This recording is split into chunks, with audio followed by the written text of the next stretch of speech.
Continuamos y tal cual lo prometíamos antes de la pausa, tenemos un nuevo panel, en este caso que tiene que ver con el tema legal, los aspectos legales del metaverso. Y participan Federica Ananía, que además será la moderadora. Ella es colega, periodista, licenciada en comunicación, trabaja como productora periodística en Telenoche, en el informativo de Canal 4 de Uruguay, y como directora de contenidos en Campus Party Uruguay y Paraguay, Campus Party que además es partner de este Minting Summit. También nos acompaña Juan Gustavo Corbalán.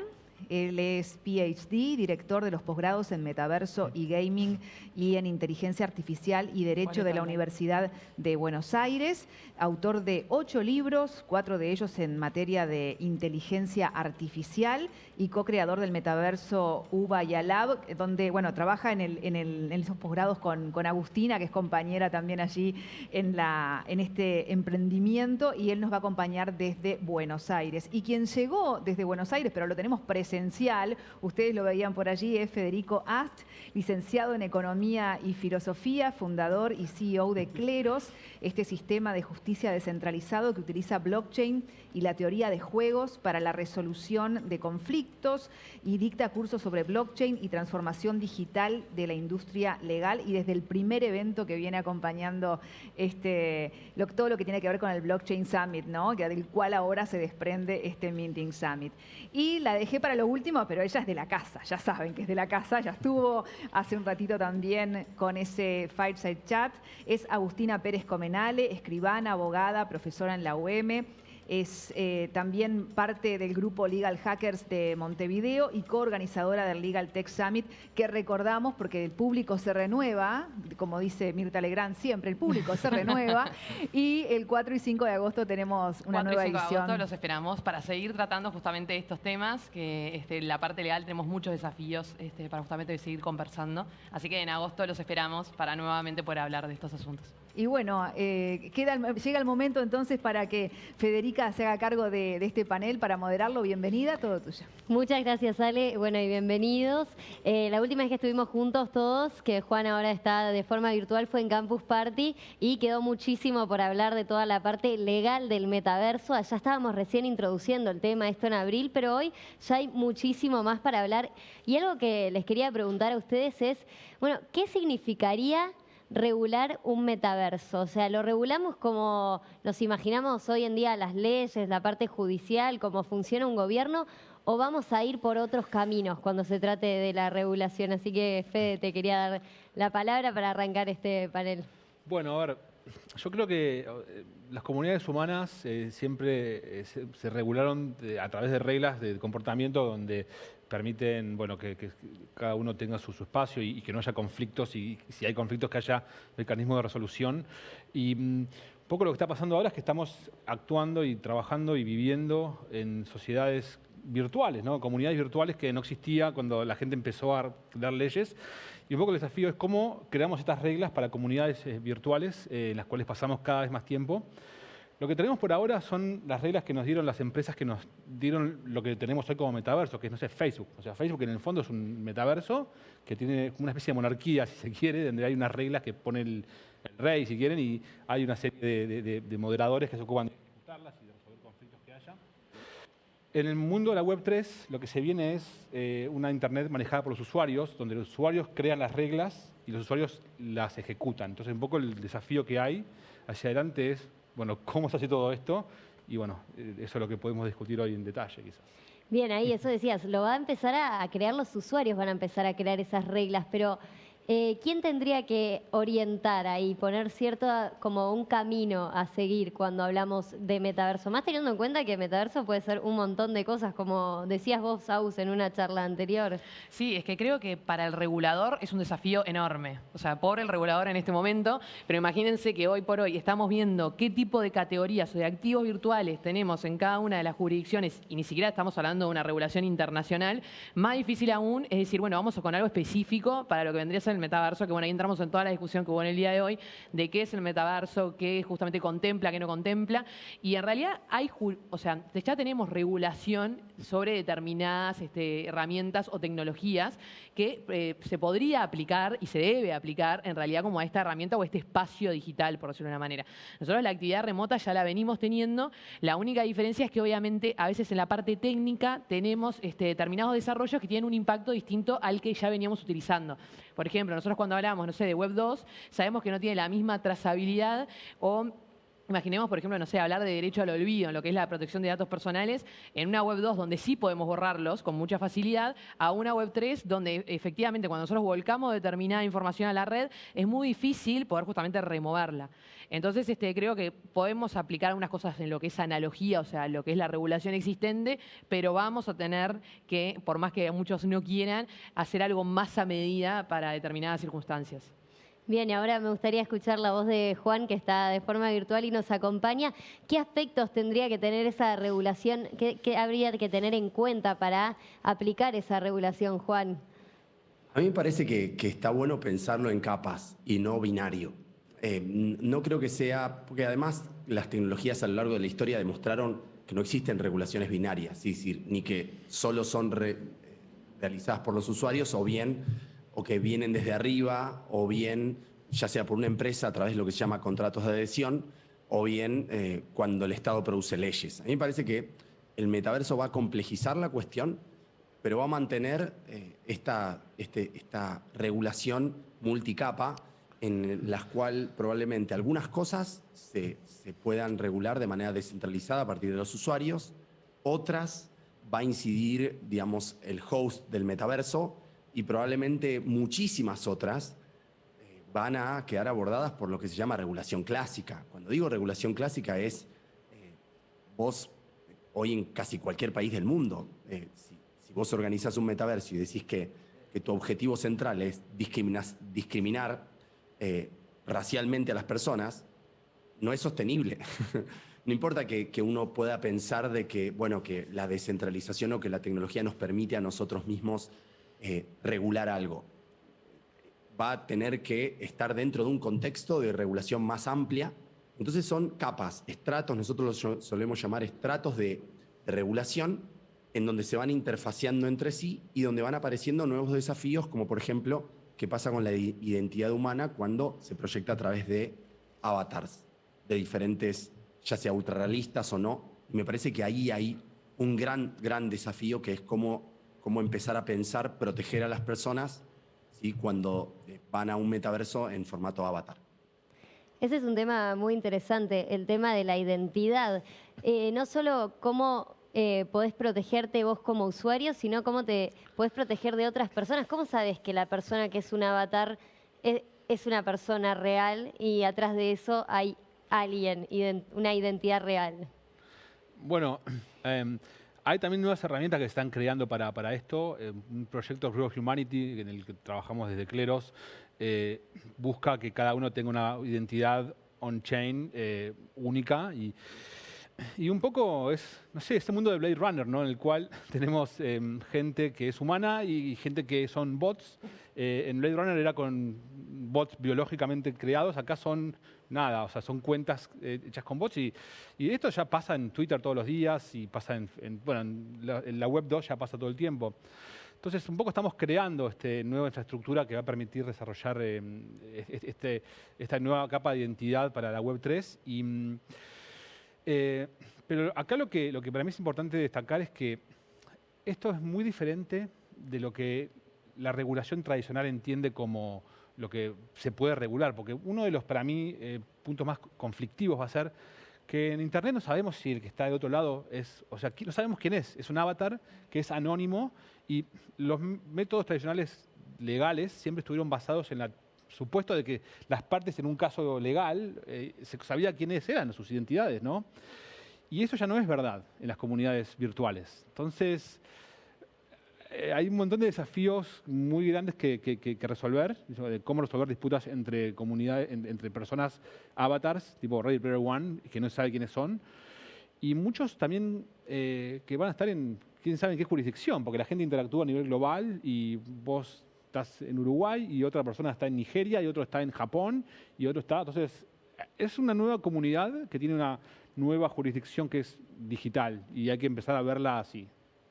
Ahí Agus hablaba un poco de esto, de que para ella tendría que haber, por lo menos que tendría que haber una regulación más a fondo. ¿Sería algo como global, que muchos países, que muchas entidades, empresas que participan del metaverso se pongan de acuerdo, o es incluso más abstracta esa regulación? Yo creo que comparto un poco lo que decía Juan en cuanto a, obviamente nosotros siempre ya tenemos como una regulación o una base de derecho que en cierta medida podemos aplicar. Sin embargo, también voy un poco por el lado de lo que mencionaba Fede, de tipo, bueno, nosotros estamos en un escenario digital. Y más allá de que mucha de la regulación que tenemos puede aplicarse en este escenario, también hay que pensar de que hay que tener un cambio de mindset. O sea, esto significa, nosotros cuando muchas veces estamos operando dentro de este escenario, estamos, o sea, por ejemplo, la territorialidad no existe. Hay un montón de desafíos y de challenges que tenemos que justamente que afrontar, como por ejemplo, no sé, nos pasa hasta a veces que hay sentencias, o sea, cuando vamos por decir algo, por la vía tradicional, y el día de mañana, por ejemplo, vamos a una resolución de conflictos con una jurisdicción en poder judicial, y puede pasar que, por ejemplo, más allá de que la legitimidad y todo, y se haya hecho de la manera correcta, esté todo como alineado, puede pasar que no sea aplicable porque, por ejemplo, justo sucedió que la base de datos o la propiedad de esos índices están en una jurisdicción extranjera, o sea, en otro lado. Entonces, ese tipo de cosas pasan en el mundo digital y capaz que es algo que antes no sucedía tanto, como por decir algo, cuando operábamos con otros métodos, capaz que lo podemos llamar tradicionales o como fuera de este escenario. Y creo que ahí también algo que justamente traía Fede recién, es el tema de cuando hablaba justamente del reinado y ese rey que pone las reglas. En cierta medida, hoy, y depende mucho de qué estemos hablando. O sea, Juan mencionaba la parte del derecho clásico, sí, por ejemplo, hablamos de derechos fundamentales, no va a haber términos y condiciones que puedan ir contra eso. Pero, sin embargo, sí para lo que son el día a día o determinadas operaciones o hasta determinar, por ejemplo, quién es el propietario de esta propiedad intelectual, o este contenido, sí puede llegar a estar determinado dentro de lo que son los términos y condiciones. Entonces, estamos en realidad, nos enfrentamos como en un mix o estar en un híbrido de esas dos situaciones y que tenemos que intentar encontrar como un punto medio. Y Juan, ¿para vos dónde estaría ese punto medio? Donde... Ahí comparto, quizás para agregar o para complementar, me parece que las regulaciones a lo largo de varios periodos, porque las tecnologías han irrumpido muchas otras, y siempre generan un cambio de paradigma respecto de reglas. Pasó con la imprenta, pasó con el vapor y así con otras tecnologías, con Internet, las computadoras, etc. A mí me parece ahí que hay que hacer un ejercicio metodológico para empezar a diferenciar campos de aplicación.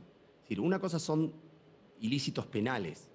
Esos ilícitos ya tienen un problema de deslocalización, es decir, incluso antes del metaverso y de blockchain y de Internet. Es decir, casi más del 50% de los delitos en Argentina son autor desconocido. Es decir, aunque tenemos cámaras, aunque tenemos celulares, las autoridades no pueden encontrar a un autor de un delito en la vía pública. Es un problema de deslocalización, pero dentro de un territorio. Si nos vamos al derecho civil, al derecho comercial, al derecho laboral, y así podría seguir, por supuesto que la deslocalización, es decir, la falta de identificación territorial entre alguien que hace algo, que realiza una actividad, y el lugar físico donde la realiza, ahí ya empezaron a esbozarse técnicas para tratar de ficcionar qué derecho se aplica. Es decir, por ejemplo, si hay un IP, por supuesto que se puede ocultar el IP, y así sucesivamente. Entonces me parece que hacer afirmaciones genéricas, al menos esta es mi opinión, no permite captar la complejidad del fenómeno y genera algo que me parece un efecto contradictorio a lo que estamos buscando. Es decir, si estamos buscando tratar de, como dice Agus, cambiar el mindset, como dice Fede, ir hacia mecanismos diferentes para ciertos tipos de problemas de resolución de conflictos, pero por ahí cuando empezamos a charlar de estos temas, las charlas son totalizadoras, es decir, bueno, esto tiene que cambiar y no hacemos los matices, me parece que ahí es donde se genera la resistencia, porque al no haber capas de matices sobre los diferentes problemas, que no son iguales, no es igual el derecho penal, no puede ser igual al derecho real. No existe no es que pueda aplicar la misma lógica para los derechos reales con o sin tecnologías de por medio. Entonces me parece que eso es un gran desafío, que hay que empezar a ir haciendo categorías, o sea, ramas de regulación, y ahí empezar a buscar qué cosas cambian y qué cosas sí necesitan regulación nueva o adaptación.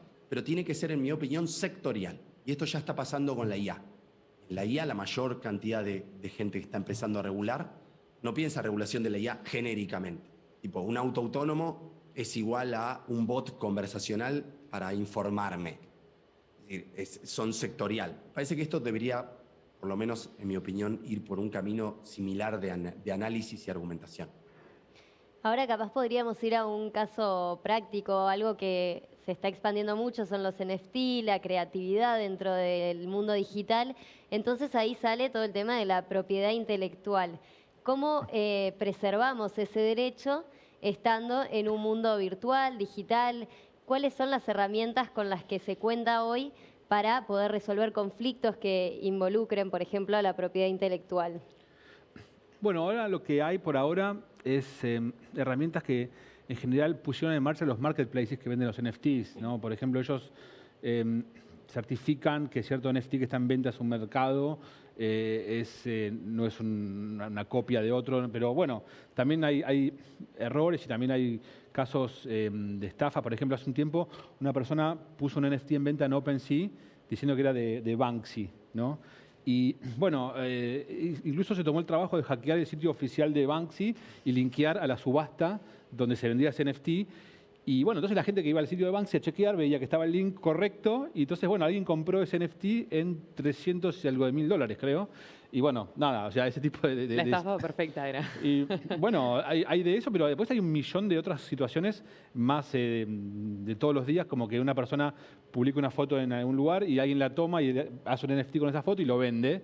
O sea, y la gente ahora decís, bueno, Federico, ni siquiera Federico, el usuario 0x no sé cuánto, agarró y vendió mi foto y ahora la subastó y recaudó $1 millón con esa imagen. Y yo quiero mi parte.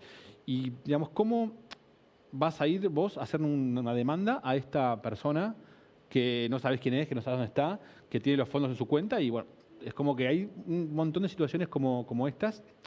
Entonces, para mí lo que va a pasar es que va a crearse un mecanismo de verificación, espero que descentralizado, de tokens, de NFTs.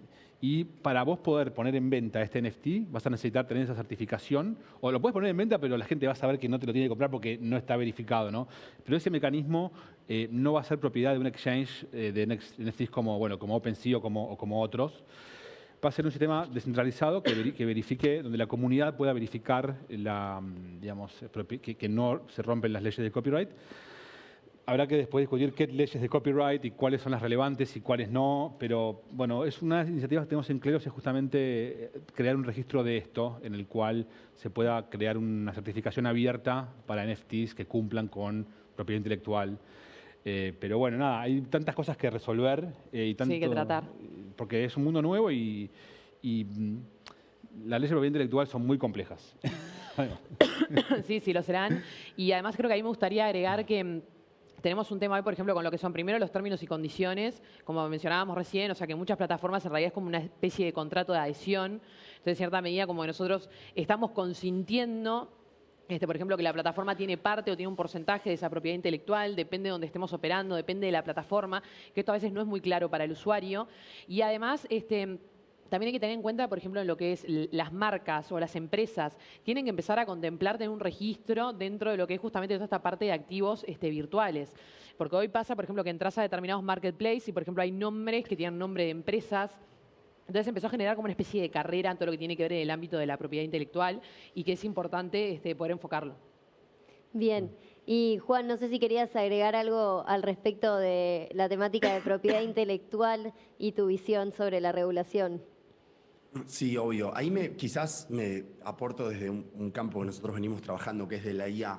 En los últimos 2 años, 2 años y medio, está habiendo una explosión de algoritmos de inteligencia artificial a partir de algo que se llama Transformers. Sí, no lo voy a explicar técnicamente, pero lo cierto es que la IA hoy está, no solo que puede, por supuesto, crear NFT, incluso crear arte, digamos, Dalí ya es conocido, Dalí 2, más todo lo que está surgiendo, sino que a su vez también puede servir para hacer una verificación automatizada y a su vez puede renderizar 3D un mundo virtual.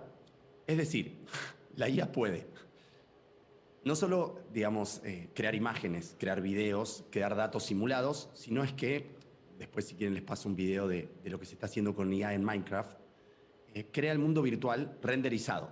Es decir, la IA crea el propio metaverso. Me parece que ahí, y esto se trabaja mucho en el ámbito de la IA, de la inteligencia artificial, ya las cuestiones de propiedad intelectual se ven matizadas por las licencias o los diseñadores de algoritmos. A su vez, porque para que veamos el nivel de complejidad, a veces no es 1 o 2 o 3 algoritmos, son múltiples algoritmos, cada uno realiza una tarea diferente y en definitiva lo que se puede producir ahí es una especie de coautoría, es decir, en donde no solo hay un usuario detrás de que activa la IA, sino que la IA es la que produce un montón de cosas, incluyendo hacer un propio metaverso, o sea, diseñar un mundo virtual. Y ahí, obviamente, vienen todos los problemas que hace unos años se están estudiando a partir de cómo adjudicar o no autoría o coautoría a los desarrolladores o quienes entrenaron los sistemas, etc. Digo para agregar complejidad a la cuestión, que ya no es solamente propiedad intelectual respecto a las personas. No, tal cual, o sea, esto no es nada que ver a como la propiedad intelectual que conocemos hoy, porque si la inteligencia artificial es finalmente la que crea este metaverso, ¿qué lado humano le podemos aportar a este mundo digital? No, y eso además déjame aportar que fue un tema que se trató y hay jurisprudencia sobre este asunto porque en determinadas situaciones, justamente lo que mencionaba Juan, pasó de, por ejemplo, un algoritmo es en realidad, en cierta medida, el que generó, por ejemplo, determinado contenido o determinada tipo licencia. Y ahí se empezó a cuestionar, bueno, estos algoritmos tienen una personería jurídica como para el día de mañana poder ser propietarios tipo de determinada propiedad intelectual, licencia o similares. Y bueno, más allá de que fue discutido, en algunas situaciones lo que se terminó haciendo es como una especie de cadena de beneficiario final hasta llegar a una persona física que efectivamente podría llegar a ser la persona indicada. En otros, por ejemplo, primero se consintió y luego se apeló y en realidad justamente se tomó una posición contraria, pero es un tema que está en debate. Y creo que ahí lo importante también de la perspectiva más que nada de lo que es la Web3 y el blockchain es también permitir esa como trazabilidad. Porque más allá de que Fede hoy hablaba, por ejemplo, de este tema de la identidad y el anonimato, ¿no? Yo creo que muchas plataformas están intentando trabajar en esos layers para dar como una identidad verificada dentro de lo que es las actuaciones de la Web3. Y es importante, obviamente, que el usuario pueda optar, por decirlo de alguna forma, por este tipo de mecanismo, pero en cierta medida podría llegar a facilitar varias cuestiones a las que justamente tenemos como un anonimato total y decimos, bueno, ¿cómo podemos operar o cómo podemos llegar a resolver esta situación a través de una simple wallet?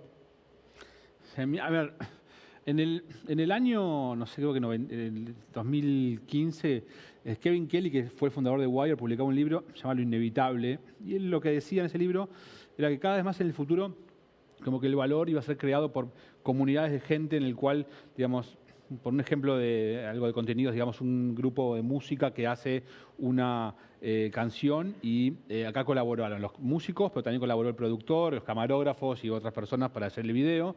Entonces cada uno va a tener como una especie de token que le genera un ingreso cada vez que alguien paga por ese digamos, contenido.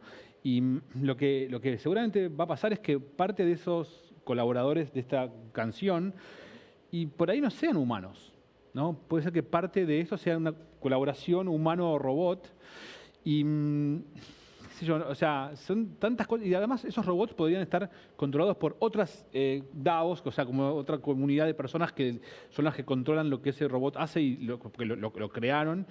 Lo que sí va a pasar es que mucho de la distribución de valor va a estar hecho como on-chain. O sea, lo que se genera por esa canción se puede trazar perfectamente, entró la moneda por un lugar y se le distribuyó a las diferentes personas que tenían los derechos sobre esa canción de manera automática y verificable por todos. Entonces, más allá de que hay muchas complejidades que se generan por el nuevo tipo de actividad económica que es, también la trazabilidad de todo hace que sea mucho más fácil saber quién tiene derecho sobre qué cosa, ¿sí? Y eso es una cosa que está a veces oculta dentro de los contratos de papel en los cuales se hacen los acuerdos de propiedad intelectual actualmente. Entonces, hay cosas buenas y cosas malas que veremos cómo evolucionan, pero también la trazabilidad va a ser muy importante para hacer pagos inmediatos y en tiempo real a los que colaboran.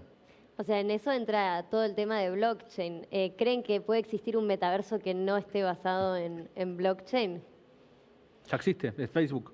Facebook directamente no va a estar con blockchain. ¿Y eso para ustedes genera algo que da confianza al usuario a la hora de utilizar ese metaverso? Y lo que pasa es que o sea, la gran discusión de lo que es la parte de plataformas centralizadas versus descentralizadas, pero las que utilizan blockchain, pero en cierta medida tienen el control, entonces no es como una utilidad descentralizada, más allá que la tecnología lo sea. Entonces ahí como que se hace un debate bastante grande de justamente, bueno, primero de qué es metaverso o no, pero además también de justamente de qué rol tiene la tecnología. Y acá nos damos cuenta que en muchas cosas es una simple herramienta y que en realidad la finalidad o la forma en cómo va, por decir una forma, a operar esa plataforma va a depender 100% de las funcionalidades y los objetivos que se establezcan a nivel justamente de operación. O sea, esto significa que nosotros podemos tener, por ejemplo, una plataforma en base a blockchain, pero sin embargo, por ejemplo, si no tenemos la parte de gobernanza debidamente distribuida o otro tipo de mecanismos, en cierta medida está como centralizado, más allá que estamos utilizando la herramienta. Y ahí Fede, por ejemplo, traía el tema justamente de las DAO. Hubo muchas DAOs, por ejemplo, que a veces ves que hay una estructura de DAO que, por ejemplo, arranca con una, pero que después es como una especie de cadena de DAOs que decís, bueno, efectivamente tenés que empezar a hacer ese seguimiento y por suerte el blockchain te da esa trazabilidad para poder ver cómo está constituida o cuál es la estructura que hay por detrás. Y bueno, obviamente sin operar con esa tecnología no podríamos capaz que verlo o verlo de manera así, tipo tan rápida y eficiente y segura como podemos hacerlo si utilizando blockchain. Pero bueno, hay muchos emprendimientos, en realidad hay plataformas que obviamente no la utilizan, en eso Juan también tiene mucha experiencia en lo que es inteligencia artificial. Y bueno, creo que más que nada es esa sinergia de tecnologías. Ahí eso es lo que quería preguntar a Juan, ¿cómo ve que la inteligencia artificial entra en todo este mundo de la trazabilidad, de la regulación? Ahí creo que para complementar, pero quizás eso tiene que ver con que yo vengo de otro, digamos, de AUS y vienen más de la lógica blockchain y surgieron como vos, surgen, de hecho este es un evento muy blockchain, y yo desde afuera un poco lo que veo, desde afuera, por supuesto de no estar todo el día con esa tecnología, ¿no? Es, primero que por lo que hemos recabado de lo que se entiende por metaverso es, dependiendo en qué tecnología te ancles. Los de realidad virtual te van a decir, no hay metaverso si no hay realidad virtual. Me parece que hoy en día, como es tan embrionario el metaverso, que digamos, los que vienen de cada una de las tecnologías es como que la base la construyen sobre esa tecnología que vienen trabajando y a partir de ahí conciben al metaverso. A mí me parece, quizás no tengo digamos, no comparto un poco esa visión en el sentido de que el metaverso es un concepto tan amplio, es un supraconcepto. Son palabras que son tan amplísimas que obviamente va a requerir o va a tener que trabajarse en cada una de las ciencias, en su concreción específica, y van a tener que haber matices de metaversos. Yo lo vi en los autos autónomos. El auto autónomo es una categoría extremadamente grande.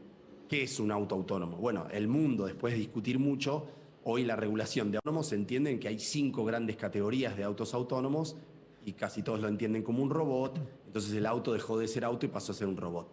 Me parece que en el metaverso cada una de las tecnologías le va a poder aportar un montón de cosas y va a haber como una convergencia, eso por un lado, pero por otra parte, y con esto termino en base a esto último que estaban contando, me parece que hay un desafío ahí vinculado a cómo lograr que la palabra descentralización, les digo porque yo estudié mucho la palabra descentralización, pero no desde un lugar tecnológico, más de un lugar jurídico, porque en el derecho público la palabra descentralización es súper relevante porque los estados en los últimos 3 siglos han variado en hasta qué punto descentralizan o centralizan formas de organización burocrática.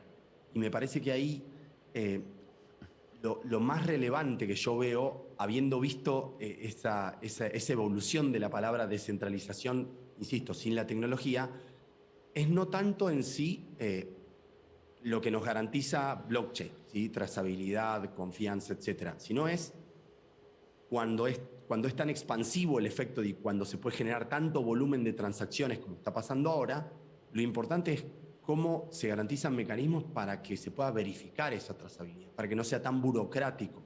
Me parece que ahí va a haber un gran desafío, porque al usuario moderado, si no le das herramientas para verificar trazabilidad, ya tenemos poco tiempo para cualquier cosa.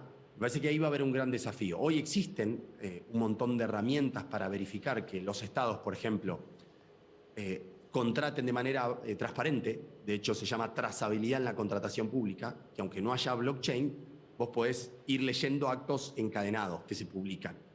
Pero por ahí eso no garantiza, digamos, aunque no se altere el documento que se publicó, eso no garantiza una auténtica, digamos, descentralización, porque aunque yo tenga la confianza como atributo, quizás no está garantizada la auténtica descentralización, que eso es lo último que decía Agos, y yo por lo que intuyo, y por lo que estoy viendo, no veo un espíritu gran descentralizador en las grandes empresas esto por supuesto es una opinión personal, que están desarrollando estos ecosistemas.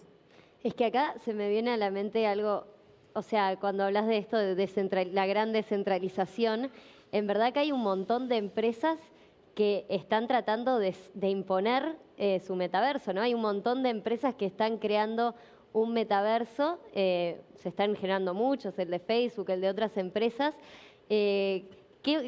¿Qué creen que va a terminar pasando? ¿Va a dominar solo uno? ¿Las personas van a construirlo en conjunto? ¿Cómo se va a dar eso? Mirá, es una muy buena pregunta. Yo lo que imagino que va a terminar pasando es que los usuarios mismos van a elegir los metaversos. O sea, no sé si va a haber uno solo, pero los que haya van a ser para mí Web3, porque los usuarios se van a ir alejando de los metaversos creados por empresas centralizadas, ¿no? En el corto plazo, estos tienen una ventaja porque son más fáciles de usar, las empresas tienen como ya procesos mucho más amigables y no tienen que pagar, bueno, todo el tema del gas de Ethereum y todas esas cosas, pero en el largo plazo, para mí, la gente va a elegir los metaversos en los cuales tienen una posibilidad de participar en crear las reglas y ser parte del proceso de gobierno, si se quiere.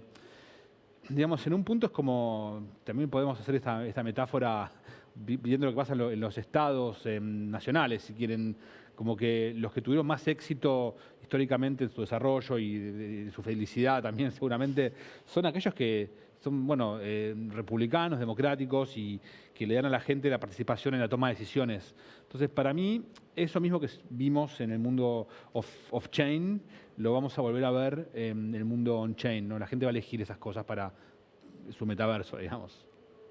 Sí, estoy de acuerdo con lo que dice Fede, que además es muy bueno el ejemplo, y creo que también es eso, ¿no? Como que la historia se repite, o sea, en cierta medida repetimos patrones de conducta y me parece que sin lugar a dudas vamos como que a apuntar también justamente a lo que sea lo más democrático, lo más justo y que también en cierta medida que todos formemos parte. Me parece que siempre los usuarios quieren formar parte de los ecosistemas y creo que va por ese camino, pero más allá de eso, ahí me parece que puede llegar a suceder que, por ejemplo, que varias plataformas justamente estén operando, pero el desafío es justamente tener ese usuario interoperable para poder actuar dentro de todas ellas y no tener que tener un usuario para cada una, como nos pasaba en su momento en la Web 2, hasta que estuvo el famoso login, viste, por ejemplo, con redes sociales o situaciones similares que facilitó un poco justamente, o Gmail o la que fuere, para poder hacer como ese login hasta las distintas plataformas. Me parece que uno de los grandes temas va a ser eso, poder actuar dentro de ese universo digital que está compuesto por distintas plataformas, pero con una sola billetera, por decirlo de alguna manera, que sea el usuario. Como un pasaporte y vamos viajando Exacto. por los distintos metaversos. Proof of Humanity como pasaporte para los metaversos. Exacto. Pero para mí va a pasar, digamos, incluso una persona puede ser parte de diferentes metaversos. O sea, hoy usamos Instagram, usamos Twitter, usamos TikTok. O sea, un mismo usuario navega a través de diferentes metaversos con diferentes fines. Posiblemente sea algo parecido también en el futuro del metaverso. Juan, creo que quería agregar algo, ¿no? Ahí simplemente quizás hay un matiz. Yo no lo veo tan, digamos, no creo que las personas, y así en general, y hablando de las personas es la mayoría, gran mayoría de las personas elijan algo, digamos. Me parece que, voy a poner ejemplos concretos con otras tecnologías. Hoy, elegir algo en Internet es una palabra que habría que pensar cómo está formulada.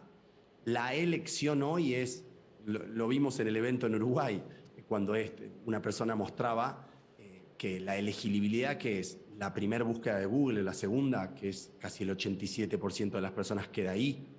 Después, elegir en YouTube, que es lo que el algoritmo de búsqueda nos da, Y me parece que la inteligencia artificial y blockchain van a empezar a escalar mucho. Entonces, yo creo que coincido con Fede y con Agus, que por supuesto que hay personas, algunas, después hay que ver cuántas, que por supuesto van a preferir mecanismos descentralizados, Web3, etcétera, pero muchísimas, no sé cuántas, van a elegir la usabilidad, la escalabilidad. O sea, una persona que va a Google, va a Google por todo el ecosistema que tiene Google. Por supuesto que después hay empresas que tienen más conciencia o no de privacidad y que hay empresas que van a empezar a hacer más cosas, pero yo creo que para matizarlo, me parece que la elección también va a tener que ver con la experiencia del usuario. Si hay experiencias del usuario súper enriquecidas, quizás la persona va a sacrificar cuestiones vinculadas a la descentralización y va a decir, yo prefiero estar acá. Esto es simplemente una opinión. No, que tiene mucho sentido, ¿no? No, que creo que ¿Cuánto elegimos hoy en el día? Cuanto más fácil sea justamente, que lo hablamos también hoy en uno de los paneles, si en realidad el usuario, hoy por hoy, por ejemplo, ingresar al metaverso no es una tarea sencilla, por decirlo de alguna manera. Obviamente, cuanto sea más sencillo, seguramente van a haber más usuarios. O sea, que ahí comparto que la experiencia del usuario me parece que es hasta el todo o el main point de todo esto. Queda mucho para pensar, ¿no? Pero creo que no nos dejan conversar mucho más tiempo. De verdad que da para hablar un montón, además pensando de, bueno, no sé, para concluir, ¿cuándo se imaginan de acá a cuánto que vamos a estar naturalizados en este mundo de los metaversos, el metaverso y la inteligencia artificial? Mirá, ya estamos adentro. Pasa que no nos damos cuenta porque cada vez que estamos viendo la pantalla o viendo, no sé, WhatsApp o Facebook o Instagram o lo que sea, estamos en un mundo virtual que nos impone sus reglas y las aceptamos y estamos en esa comunidad que está por fuera de la comunidad de carne y hueso. Así que, ¿qué diferencia hay con el metaverso? O sea, que no tenemos un casco todavía, pero estamos ahí ya. Estamos ahí. ¿Para vos, Juan, también estamos ahí?